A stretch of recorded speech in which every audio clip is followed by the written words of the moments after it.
Batosh mahallasiga kelganmiz. Batosh mahallasida juda ham zo'r, ya'ni Xim kompleks qurgan, Gissar neftigaz qurgan uylardan juda ham ko'p kishi so'rashdi. Mana shu uyimiz Gissar neftigaz qurgan uylardan ekan, juda ham mahkam qilib joy-joyiga qo'yib qurilgan ekan. Ichkarilarni hozir ko'rsataman, tashqi taraflarini ko'rishingiz mumkin. Hamma narsasi yaxshi holatda.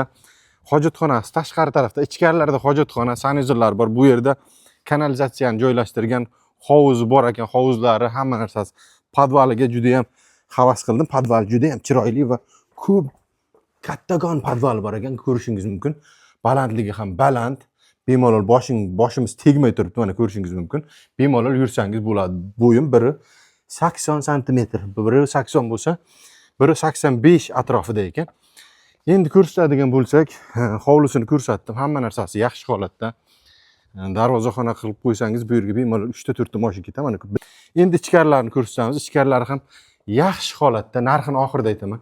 Mana kirishimiz bilan bu tarafda yuvinish xonamiz joylashgan. Bu tarafda oshxonamiz.